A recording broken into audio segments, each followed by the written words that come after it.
नमस्कार दोस्तों, स्वागत है आपका फिर से एक नई वीडियो में। दोस्तों, अभी कुछ समय पहले मैंने आपको एक अपडेट दी थी जिसमें आपको बताया था कि जो वोडाफोन आइडिया है, एक प्राइवेट टेलीकॉम कंपनी है, उसको बचाने के लिए बीएसएनएल ने 23,000 करोड़ रुपए का उसका जो कर्ज था उसको माफ कर दिया था।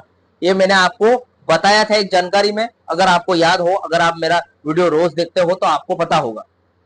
जो नए व्यूअर है उनको बता दूं कि जो वोडाफोन आइडिया है एक प्राइवेट कंपनी है जिसको बचाने के लिए सरकार ने 23,000 करोड़ का कर्जा माफ किया है, 23,000 करोड़ की छूट दी है। अभी उसका पूरा कर्जा अगर हम देखें तो वोडाफोन आइडिया यानी कि वीआई पर 84,000 करोड़ का कर्जा है। 84,000 करोड़ का कर्जा धीरे धीरे बढ़ता जा रहा है, ब्याज बढ़ता जा रहा है उसका, लेकिन वोडाफोन आइडिया डूबती जा रही है। बीएसएनएल से ज्यादा कर्जे में है आज के टाइम पे, और वो उठ नहीं सकती। और आ जाए टाइम तो वो जो वोडाफोन आइडिया वीआई है वो बर्बाद हो जाए पूरी तरीके से, यानी कि दिवालिया हो जाए।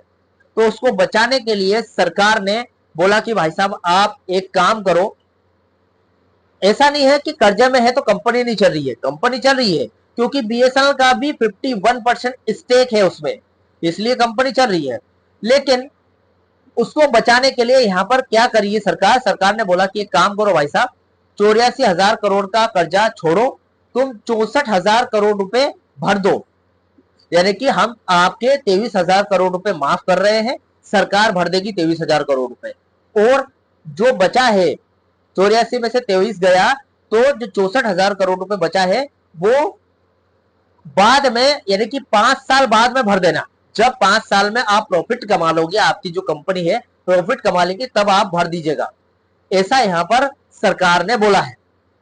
अब भाई साहब सवाल ये आता है कि जब प्राइवेट टेलीकॉम कंपनी, जिसका देखा जाए तो सरकार से कोई काम नहीं है, बस ये है कि सरकार का उसमें 51% स्टेक है, उस कंपनी को बचाने के लिए 23,000 करोड़ का कर्जा माफ कर दिया है। तो ऐसी स्थिति में यहां पर देखा जाए तो देखिए सवाल ये आता है कि बीएसएनएल की जो थर्ड पीआरसी है, वेज रिवीजन है, वो उसको लागू करने के लिए 10,000 करोड़ रुपए का खर्चा बीएसएनएल की जेब से, सरकार की जेब से नहीं निकल रहा है, जबकि प्राइवेट टेलीकॉम कंपनी का हजारों करोड़ रुपए एक साथ माफ कर दिया। तो यहां पर यह तर्क बनता है कि नहीं बनता है कि बीएसएनएल के अपने ही कर्मचारियों का वेज रिवीजन, जिसका खर्चा है 10,000 करोड़ रुपए, कहा 23 और कहा 10, तो वो उस खर्चे के लिए यहां पर सरकार की जेब से पैसे ढीले नहीं हो रहे हैं। और जबकि बीएसएनएल कर्मचारी 4G और 5G रोल आउट करने के लिए तत्पर है, उनकी सैलरी में पिछले 19 साल से कोई बढ़ोतरी नहीं हुई है। हाँ, आईडीए बढ़ा है, वो हम मान के चलते हैं, लेकिन सैलरी में बदलाव आता है तो आईडीए भी थोड़ा ज्यादा आता है। महंगाई के हिसाब से उनकी सैलरी में परिवर्तन होना था अब तक। 19 साल यानी कि पिछले 2007 सेकंड पीआरसी पर जो बीएसएनएल कर्मचारी है उनकी सैलरी अटकी हुई है, उनकी सैलरी में कोई इंक्रीमेंट नहीं हुआ है। बेसिक सैलरी सेकंड पीआरसी के तहत ही चल रही है।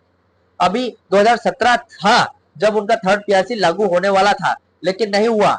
आज 2026 हो गया है, 9 साल हो गए, 9 साल 3 महीने एक्स्ट्रा हो गए भाई साहब, नहीं हुआ। अगर चाहती तो सरकार 10,000 करोड़ का खर्चा करके थर्ड पीआरसी लागू कर सकती थी, लेकिन नहीं किया। और आज जब प्राइवेट टेलीकॉम कंपनी की बात आई तो देखा जाए तो 23,000 करोड़ रुपए की छूट दे दी। तो क्या ये सरकार की सोची समझी चाल है? क्या जो सरकार है वो खुद बीएसएनएल को डुबाना चाहती है? अगर बीएसएनएल सरकार के लिए जरूरी होती तो बीएसएनएल की थर्ड पीआरसी पहले लागू करती। चलिए आज इस पूरे वाकयात को, पूरी बात को डिटेल तरीके से समझते हैं कि सरकार ऐसा क्यों कर रही है। वोडाफोन आइडिया वीआई को करोड़ों की मलाई दी है। देखते हैं, देखिए 4 मई की सबसे बड़ी खबर यह थी कि सरकार ने वोडाफोन आइडिया के एजीआर यानी कि एडजस्ट ग्रोस रेवेन्यू बकाये में 23,000 करोड़ की भारी कटौती करी है, जो मैंने आपको बताया। पिछली वीडियो में भी मैंने इसके बारे में बात की थी, एक डिटेल वीडियो बनाया मैंने इस पर, आप चेकआउट कर सकते हैं चैनल पर भले ही। देखिए राहत के खेल की अगर बात करूं, कंपनी का कुल बकाया 87,695 करोड़ रुपए है। सब मिलाकर मैंने 84 बताए थे, लेकिन 3,000 करोड़ रुपए फिर भी ऊपर है। जिसमें से 23,000 करोड़ रुपए माफ किए सरकार ने, उसको घटाकर 64,046 करोड़ रुपए दिया गया है। साथ ही उन्हें भुगतान करने के लिए 5 साल का टाइम भी मिला है, इसकी मोहलत मिली है कि भाई साहब आप 5 साल बाद ये जो 64,000 करोड़ रुपए है 5 साल बाद चुकाइए आराम से। सरकार का तर्क है कि सरकार का कहना है कि वे मार्केट में कंपटीशन बनाए रखने के लिए वोडाफोन को डूबने से बचाने के लिए ऐसा कर रहे हैं। उनका कहना है कि अगर वोडाफोन आइडिया यानी कि एक जो प्राइवेट टेलीकॉम कंपनी है जिसमें सरकार का 51% स्टेक है, वो अगर चला गया, वोडाफोन कंपनी डूब गई, तो दो ही कॉम्पिटिटर रह जाएंगे मार्केट में, एक तो जियो और एक एयरटेल, प्राइवेट टेलीकॉम कंपनी में से। और बीएसएनएल जो अगले 5 साल तक जियो और एयरटेल का मुकाबला नहीं कर सकती। ऐसी स्थिति में वोडाफोन आइडिया को अगर बचाएंगे तो वो कंपीट कर सकती है। आप खुद बताइए, वोडाफोन आइडिया आज जो डूब रही है, जिसका 5G अभी तक पूरी तरीके से लॉन्च नहीं हो पाया है, क्या वो इन फ्यूचर जियो और एयरटेल से कंपीट कर पाएगी? मेरा तो कहना है नहीं, मेरी ओपिनियन है नहीं कर पाएगी। आपके ओपिनियन कमेंट बॉक्स में जरूर बताइएगा। अब ऐसी स्थिति में वोडाफोन आइडिया को बचाया जा रहा है और सरकार बोल रही है कि हम इसीलिए बचा रहे हैं कि कंपटीशन बनाया जाए, यानी कि कंपटीशन को बचाए रखने के लिए। चलो ठीक है, लेकिन सवाल यह है कि अगर प्राइवेट कंपनी को बचाने के लिए खजाना खुलेगा तो अपनों के लिए क्यों बंद है? चलो ठीक है, आपने प्राइवेट टेलीकॉम कंपनियों को बचाया, ऐसी स्थिति में आप सरकारी कंपनी जो कि बीएसएनएल खुद की अपनी कंपनी है, उसको बचाने के लिए क्यों आगे नहीं आ रहे हो? अब सेकंड पॉइंट देखते हैं, बीएसएनएल की आफत है बजट का रोना और फाइलों का खेल। भाई साहब, फाइलों को अटका के रखा है और जब भी बीएसएनएल की बात आ रही है तो बजट का रोना रोती है सरकार। एक तरफ प्राइवेट कंपनी को 23,000 करोड़ रुपए एक झटके में माफ हो जाते हैं, वही बीएसएनएल के कर्मचारियों के लिए थर्ड पीआरसी और पेंशन डिवीजन के लिए सरकार अफोर्डेबिलिटी और घाटे का बहाना बनाती है। पैरा 5 का पेज आता है यहाँ पर। पैरा 5 को के बारे में मैंने अभी पिछले वीडियो में आपको बताया है। अफोर्डेबिलिटी क्लोज हटा है पेंशन डिवीजन के लिए, और साथ में डीपीए ने एक आदेश दिया था जिसमें पैरा 5 को जो एरियर की जो फाइल है उसको भी क्लियर करने के लिए पैरा 5 हटाया गया था। तो पैरा 5 के पेज के बारे में जानते हैं। देखिए, फिलहाल डीपीए ने पेंशनर्स के लिए पैरा 5 हटा दिया है, लेकिन वर्किंग कर्मचारियों के लिए इससे अभी भी ढाल बनाकर इस्तेमाल कर रही है। यानी कि देखा जाए तो सरकार अभी भी बोल रही है कि वेज रिवीजन के लिए पैरा 5 नहीं हटेगा, क्योंकि पेंशन सरकार से आती है और जो सैलरी है वो बीएसएनएल देता है। अब बीएसएनएल इस वक्त घाटे में है, इसलिए पैरा 5 या फिर अफोर्डेबिलिटी क्लोज को नहीं हटाया जा सकता। फाइलों की यहाँ पर हेराफेरी की जा रही है। आपको पता है, फाइलें काफी टाइम से अटका कर रखी जा रही है, भले वो आईडीए एरियर की फाइलें हो या फिर वेज रिवीजन की फाइल हो या फिर पेंशन डिवीजन की फाइल हो। तो कल 4 मई को यह खुलासा हुआ है कि डोट ने 29 अप्रैल को फिर से बीएसएनएल मैनेजमेंट से एक सिफारिश मांगी थी, एक स्पष्टीकरण मांगा गया है, जो कि 23 मार्च को पहले ही बोर्ड ऑफ डायरेक्टर ने ये स्पष्टीकरण ही ये डोट को पहले ही दे चुकी है। लेकिन फिर से ये जो स्पष्टीकरण मांगा गया है कि वित्तीय स्थिति का हवाला देकर ये मांगा गया है, तो ये क्यों मांगा गया जबकि 23 मार्च को पहले ही दे दिया था? फिर से 29 अप्रैल को ये स्पष्टीकरण मांगा गया है, ये सिफारिशें मांगी गई है जो मैनेजमेंट ने 23 मार्च को पहले ही भेज चुका है। इसे यूनियन प्रशासनिक साजिश यानी कि एक तरीके से प्लानिंग करार दे रही है ताकि मामला और अटक सके, यानी कि टाइम और बढ़ सके। तो ये जो सरकार है टाइम खींचने की कोशिश कर रहा है। तीसरा पॉइंट ये है कि क्या ये बीएसएनएल को खत्म करने की चाल है, यानी कि बीएसएनएल को पूरी तरीके से बर्बाद करने की चाल है, वो समझते हैं। देखिए, यूनियनों का आरोप यही है कि ये भेदभाव क्यों, ये साजिश क्यों की जा रही है सरकार की तरफ से। देखिए, पहले तो असमान अवसर यानी कि इक्वल कंपटीशन हो जाएगा। प्राइवेट को केवल आर्थिक ऑक्सीजन दी जा रही है देखा जाए तो, जबकि बीएसएनएल को 4G और 5G उपकरणों के लिए आत्मनिर्भर होने के नाम पर देरी का सामना करना पड़ रहा है।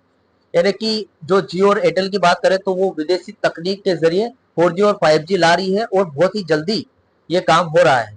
लेकिन बीएसएनएल की जब बात आती है तो बीएसएनएल को देसी 4G और देसी 5G के नाम पर 7 साल के बाद अनुमति दी गई कि आप 4G और 5G लॉन्च कर सकते हैं।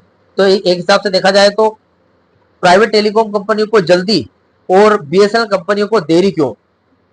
देखिए, कर्मचारियों का जो मोरल है वो भी गिरता जा रहा है, जो डिमोटिवेट होते जा रहे हैं कर्मचारी। 9 साल से जो वेतन वृद्धि न देना और पेंशनर्स को तारीखें देना सीधे तौर पर कर्मचारियों के मनोबल पर हमला है। एक हिसाब से देखा जाए तो जब वोडाफोन को राहत मिलती है तो उसे इकोनॉमी के लिए जरूरी बताया जाता है, लेकिन जब बीएसएनएल कर्मचारी अपना हक मानते हैं तो उसे फाइनेंशियल बर्डन यानी कि वित्तीय बोझ कहा जाता है। तो एक हिसाब से देखा जाए तो ये भेदभाव है कहीं ना कहीं। आज की अपडेट आज 5 मई हो गया है, जब मैं वीडियो अपलोड करूंगा तब यानी कि 6 मई को अपलोड होगा। तो देखा जाए तो 17 मई की जो तैयारी होने वाली है, जो यूनियंस क्या तैयारी कर रही है, अगले कदम क्या है यूनियन के।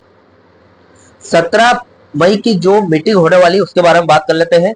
कल की कोर्ट सुनवाई और वोडाफोन के राहत के बाद अब 17 मई की ऑल इंडिया सेंट्रल सचिवालय की जो मीटिंग है वो देखा जाए तो उसमें बहुत सारे बड़े कदम उठाने वाली है यूनियन की नई पॉलिसी बनने वाली है। नई प्लानिंग क्या है, देखिए यूनियन अब इस भेदभाव को कोर्ट में हथियार बनाने वाली है।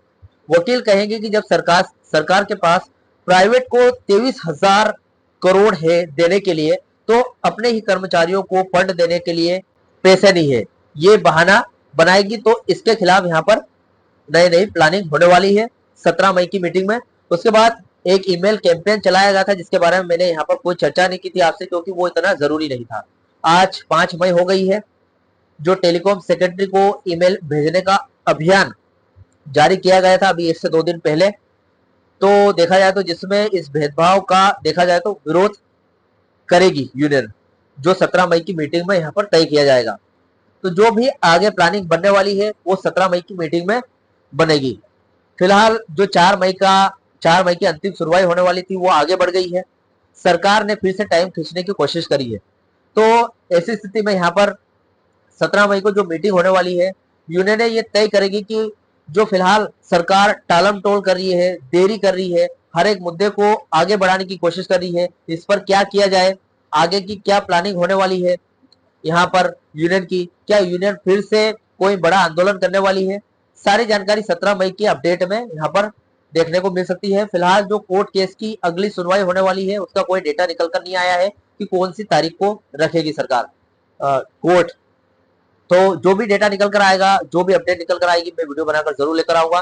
फिलहाल इस अपडेट से रिलेटेड जो भी आपके डाउट क्वेश्चन वगैरह हो तो मुझे कमेंट बॉक्स में कमेंट कर सकते हैं। वीडियो अच्छा लगा हो तो वीडियो को लाइक कमेंट से जरूर करें। मिलते हैं दोस्तों नेक्स्ट वीडियो में। सी यू सून।